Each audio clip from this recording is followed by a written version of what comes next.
जय हिंद बच्चों। स्वागत है आपका ज्ञान की डिजिटल दुनिया एमएसएफ इंस्टीट्यूट में, जहां पर हम राजनीतिक विज्ञान के इम्पोर्टेंट क्वेश्चंस लेकर आप लोगों के लिए हाजिर हैं। तो देखिए, हमने सोशल साइंस के महत्वपूर्ण क्वेश्चंस की सीरीज आप लोगों को देने की बातें कही थी, तो ये हम आप लोगों के लिए रिकॉर्डेड क्लास दे रहे हैं। सबसे पहले हमने आप लोगों को ज्योग्राफी के लगभग 50 क्वेश्चंस की एक वीडियो अपलोड कर दी गई है, आप इसी चैनल पर देख सकते हैं। दूसरा है राजनीतिक विज्ञान, तो इसके भी लगभग 30-40 क्वेश्चंस हैं। वो तमाम क्वेश्चंस इंपॉर्टेंट क्वेश्चंस है, यही क्वेश्चंस बार बार एग्जाम में आते हैं, तो आप लोगों को इन्हीं क्वेश्चंस पे बार बार प्रैक्टिस करनी है ताकि आप इन्हें याद रख सकें। तो आइए शुरुआत करते हैं। लोकतांत्रिक राजनीति का पहला प्रश्न। श्रीलंका स्वतंत्र राष्ट्र बना कब बना, आप बताएंगे। श्रीलंका स्वतंत्र राष्ट्र बना है 1948 में। कब बना? 1948 में। ठीक, भारत की आजादी के दूसरे साल श्रीलंका आजाद हुआ, ऐसा आपको याद रखना है।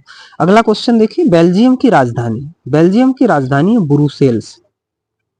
क्या है? ब्रुसेल्स। ठीक है। और यूरोप का जो सबसे छोटा देश है उसका नाम है क्या? यूरोप का सबसे छोटा देश वही है बेल्जियम।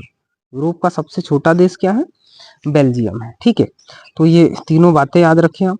यूरोप का जो सबसे छोटा देश है हम उसको क्या कहते हैं? यूरोप का जो सबसे छोटा देश है हम उसको कहते हैं बेल्जियम, और बेल्जियम की राजधानी ब्रुसेल्स। अगला क्वेश्चन है क्वेश्चन नंबर 4। श्रीलंका का संविधान बना। श्रीलंका का संविधान बनता है 1956 में, 1956 ईस्वी में। Next question 5। श्रीलंका की भाषा थी। श्रीलंका की भाषा थी, तो श्रीलंका की जो भाषा थी वो थी सिंहली। श्रीलंका की भाषा क्या है? सिंहली है। ठीक, अगला क्वेश्चन देखिए question number 6।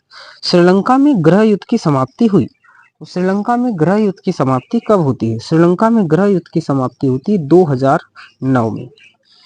Question number 7। Sri Lanka का पुराना नाम क्या है? तो श्रीलंका का पुराना नाम है सिलोन। श्रीलंका का पुराना नाम क्या है? सिलोन है। ठीक है, अगला क्वेश्चन, सरकार की पुरानी नीतियों के प्रभाव से विरोध करने वाले को क्या कहते हैं? तो सरकार की नीतियों में प्रभाव से विरोध करने वाले को कहते हैं दबाव समूह। हम इन्हें क्या कहेंगे?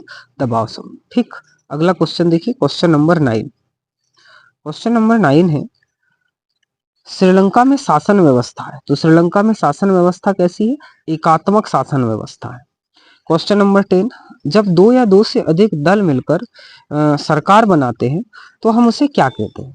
दो या दो से अधिक जब दल मिलते हैं तो ऐसी सरकार को हम गठबंधन की सरकार कहते हैं।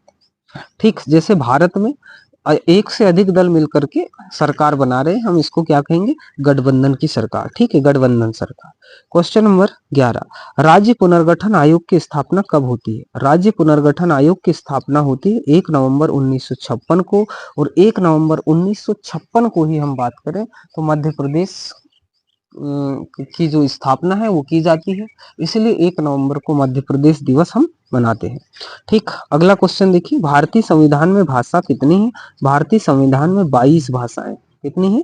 22 भाषाएं। ठीक है, संघ सूची के विषय हैं। तो संघ सूची रक्षा, बैंकिंग और संचार, है ना, ये संघ सूची के विषय होंगे। वहीं राज्य सूची के विषय कौन से हैं? तो राज्य सूची के विषय हैं पुलिस, व्यापार और वाणिज्य। ठीक है, तो ये बातें आपको याद रखना है। संघ सूची में क्या है? रक्षा है। ठीक है, बैंकिंग है और संचार है, जबकि राज्य सूची में पुलिस, व्यापार और वाणिज्य है। समवर्ती सूची में कौन से विषय हैं? तो समवर्ती सूची में शिक्षा है, विवाह है और वन है।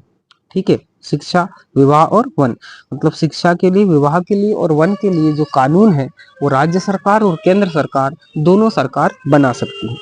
और संघ सूची के वे विषय होंगे जिसमें जो कानून बनाने का अधिकार है केवल केंद्र सरकार के पास में होता है। राज्य सूची में केवल राज्य सरकार जो राज्य सरकार है वो नियम कानून बनाती है। ठीक है, अगला क्वेश्चन, क्वेश्चन नंबर 16, नगर निगम के अध्यक्ष को क्या कहते हैं? तो नगर निगम के अध्यक्ष को महापौर कहते हैं, या उसी को सभापति के नाम से आप जानते हैं। अगला क्वेश्चन नंबर 17, भारतीय समाज है। तो भारतीय समाज क्या है? पितृ प्रधान, यहाँ पे पापा जी प्रमुख होते हैं। तो भारतीय समाज कैसा समाज है? भारतीय समाज एक पितृ प्रधान समाज है। ठीक, अगला क्वेश्चन देखिए क्वेश्चन नंबर 18। क्वेश्चन नंबर 18, ठीक है, भारत में लोकतंत्र की चुनौती है। तो भारत में लोकतंत्र की जो चुनौती है वो है सांप्रदायिकता, है ना। जो धर्म है, धर्म से संबंधित संप्रदाय है, अलग अलग प्रकार के संप्रदाय के लोग यहाँ पे रहते हैं, और वही क्या है, संविधान की एक बहुत बड़ी चुनौती है, सबको एक साथ जोड़ के रखना। अगला क्वेश्चन नंबर 19, भारत में सामाजिक विभाजन होता है। तो भारत में जो सामाजिक विभाजन होता है वो जाति के आधार पर होता है। किस आधार पर होता है? जाति के आधार पर, ठीक। औरतों और व्यक्तिगत पारिवारिक बराबरी की मांग है, क्या है? नारीवादी है, ठीक है। औरतों और व्यक्तिगत पारिवारिक बराबरी की जो मांग है इसको हम कहते हैं नारीवादी। क्या कहते हैं? नारीवादी, ठीक है। राजनीतिक दल के कार्य क्या है? तो राजनीतिक दल के कार्य है चुनाव लड़ना। राजनीतिक दलों का कार्य क्या है? चुनाव लड़ने का काम होता है। क्वेश्चन नंबर 22, निर्वाचन आयोग द्वारा दलों की कुल संख्या कितनी है? तो निर्वाचन आयोग द्वारा भारत में जो दलों की संख्या कुल मिला के 750 है, ठीक। अगला क्वेश्चन देखिए, चुनाव लड़ने और सत्ता हेतु हाथ मिलाने को क्या कहते हैं? तो चुनाव लड़ने और सत्ता हेतु हाथ मिलाने को क्या कहते हैं? गठबंधन कहते हैं, ठीक है। अभी बताए थे, दो या दो से अधिक पार्टी की अगर सरकार बन जाए तो उसको गठबंधन की सरकार कहते हैं। और गठबंधन का मतलब चुनाव लड़ो और सत्ता के लिए हाथ मिला लो, इसको क्या कहेंगे? गठबंधन के। भारत में गठबंधन की सरकार सबसे पहले कब बनी? तो 2004 में बनी, ठीक है। अगला क्वेश्चन, बहुजन समाज पार्टी का गठन कब हुआ? तो 1984 में हुआ, और किसने किया? तो काशीराम ने किया, ठीक है। बहुजन समाज पार्टी का जो गठन है वो काशीराम करते हैं और 1984 में इसका गठन होता है।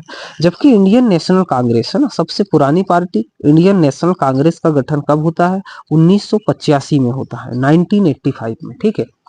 तो सबसे पहली राजनीतिक पार्टी भी यही थी, आपको याद रखना है। कांग्रेस का गठन कब होता है? 1985 ईस्वी में, ठीक। अगला क्वेश्चन देखिए, क्वेश्चन नंबर 26 हो गया था, है ना। 27 नंबर, ठीक है। 27, व्यक्ति अपने बारे में लिखित सूचना के अधिकार को क्या कहते हैं? है ना, व्यक्ति के अपने बारे में लिखित सूचना के अधिकार को कहते हैं शपथ पत्र। क्या कहते हैं? शपथ पत्र। कि अपने बारे में जो लिख दिया उसको आप क्या कहेंगे? शपथ पत्र कहेंगे। लोकतंत्र में फैसले कैसे होते हैं? तो लोकतंत्र में जो फैसले होते हैं वो कानून के अनुसार होते हैं। किसके अनुसार? कानून के अनुसार। भारत में शासन व्यवस्था कैसी होती है? भारत में शासन व्यवस्था लोकतांत्रिक है। कैसी है? लोकतांत्रिक शासन व्यवस्था है। ये भारतीय शासन व्यवस्था की बात है, ठीक है। अगला क्वेश्चन नंबर देखिए, क्वेश्चन नंबर 30, है ना। दुनिया में अधिकांश समाज कैसे हैं? तो दुनिया में अधिकांश जो समाज है वो पुरुष प्रधान समाज है, या जिसको हमने पितृ प्रधान बोला था वही है पुरुष प्रधान समाज है, ठीक है। तो ये थे आपके तमाम महत्वपूर्ण क्वेश्चंस। आगे हम आर्थिक विकास की समझ, इसके जो क्वेश्चंस हैं इसको हम नेक्स्ट क्लास में देखेंगे या नेक्स्ट वीडियो में देखेंगे। तब तक के लिए पढ़ते रहें, बढ़ते रहें, और चैनल को लाइक करें, वीडियो को लाइक करें, चैनल को सब्सक्राइब करें, शेयर करें। फिर मिलेंगे अगले वीडियो के साथ में, ठीक।